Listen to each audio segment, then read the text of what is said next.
مغفرت کا ہو گیا سامان پھر، در بدر کی خاک کتنی چھان لی،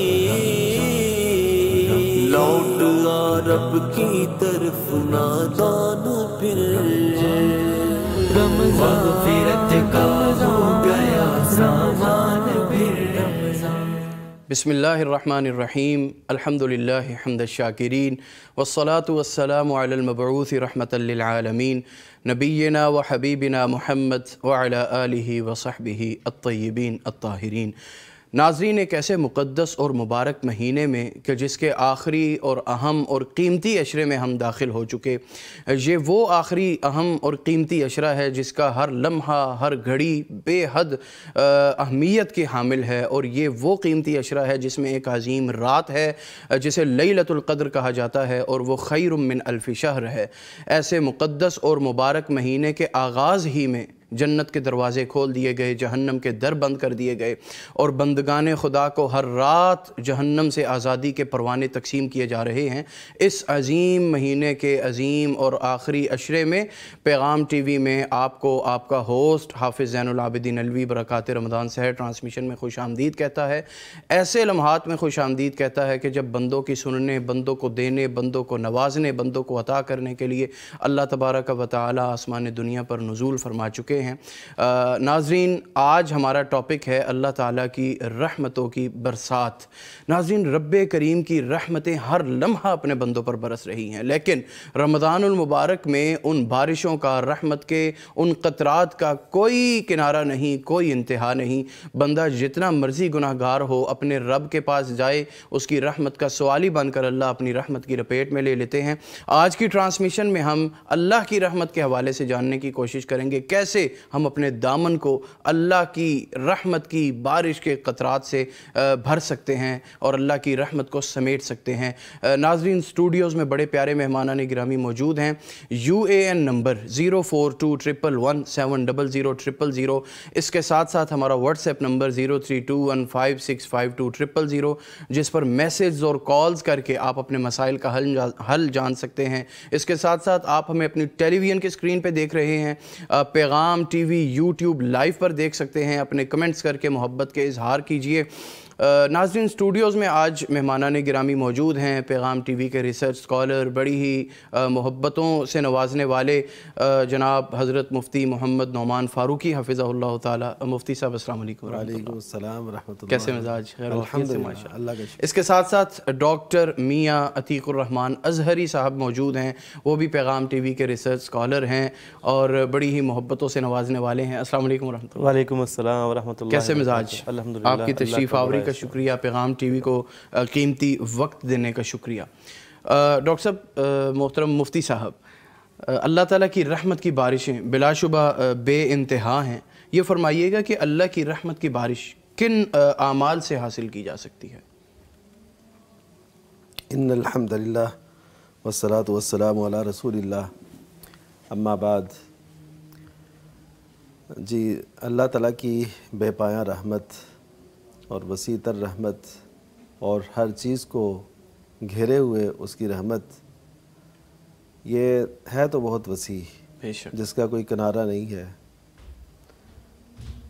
اور اللہ تعالیٰ نے اپنے تعارف میں یہ فرمایا ہے کہ فرشتے یہ کہتے ہیں ربنا وسعت کل شیء، کہ اے ہمارے رب تو ہر چیز پر حاوی ہے، ہر چیز سے وسعت والا ہے، ہر چیز سے بہت ہی بلند اور بالا ہے، ہر چیز کو گھیرے میں لیے ہوئے ہے۔ تو اس رحمت کا جو حصہ پانے والے کون ہوتے ہیں، یہ بڑا اہم سوال ہے، کیونکہ وسعت تو بہت ہے لیکن اس سے محروم کون رہتے ہیں، یہ بڑی اہم بات ہے۔